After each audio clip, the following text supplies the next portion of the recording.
high standards, how they want their work life to be.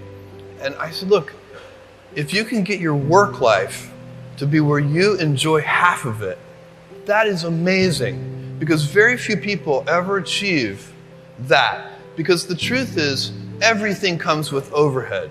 That's reality. Everything comes with pieces that you don't like. You could be a Supreme Court justice and there's still going to be pieces of your job you don't like. Every job comes with pieces you don't like. And we need to say, that's part of it. You have to figure out how to set up your life in such a way that you can minimize the things. And I find people don't dislike hard work. What people dislike is being out of control. Like they can't control their life. They can't control their environment. This happens to me when I get overscheduled. I hate being overscheduled. I want some time to be able to think and free myself. We all have the same amount of time in the world. Nobody has more time than anybody else. And when you become a very successful person, one of the things, you start to get overscheduled. So a young person starting their career, I think there are probably a lot of things. Some of them are very well known and people have heard them many times, they're still true. One of those that you should always focus on, a young person should find something that they're passionate about to do. And that's not going to surprise anyone. It's a clear thing to do. It's very hard. If you don't love your work, you're never going to be great at it. The other thing I would suggest to any young person, even before they start their career, is to really think about their choices. Because I find young people, and when I was young, I made this mistake too. You can get very fixed on your gifts. So everybody has gifts. You know, you have gifts and you have things that you didn't get gifted. Maybe you're extremely beautiful. Maybe you're extremely good at mathematics. There are a lot of things that you can be given. But those things can confuse you because they're not the things that construct your life. It's your choices that construct your life, not your gifts. You can celebrate your gifts. Be proud of them. Be happy of them. Actually, don't be proud of them. Be celebratory of them. But you can't be proud because they're gifts. They were given to you. You didn't earn them. You can only be proud of the things you earn. And so as I got older, I started to realize I wasn't proud of my gifts. I was always good at school. School was always easy for me. And I was always proud that I was a great student. I got A's in all my classes. I was good at math, all of that. And I thought that's who I was. But it's not true.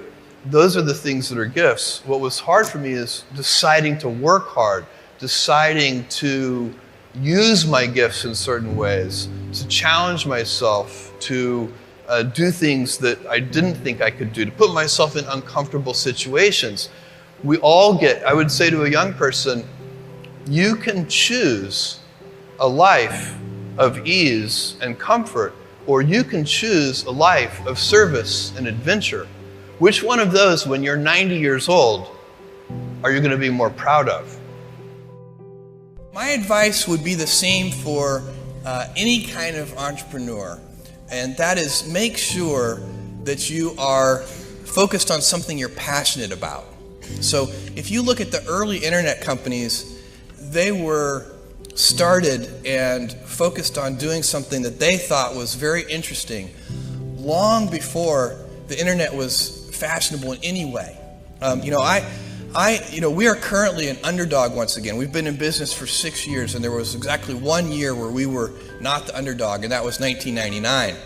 I like the underdog years because it makes, I liked it when all the people we hired, their parents told them they were crazy. Like that was kind of the good era. Fortunately, it's back. In 1999, all the parents were like, giving their brothers and sisters high fives. My son is working at Amazon.com. So that's you can't follow the fashion when you're trying to do a startup company, or I think really anything in life. But you have to, as an entrepreneur, if you're gonna build a company, pick something you think is interesting that has the intersection of genuinely creating real customer value, and then just stay right there and let the wave catch you.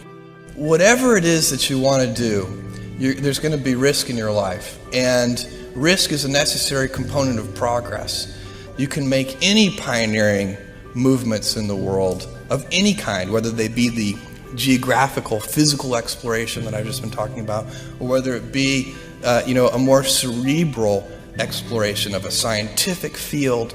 Or I bet you could ask that question of every speaker here, and I bet that every speaker here has taken substantial risks, whether it be intellectual or otherwise, to achieve what they've done.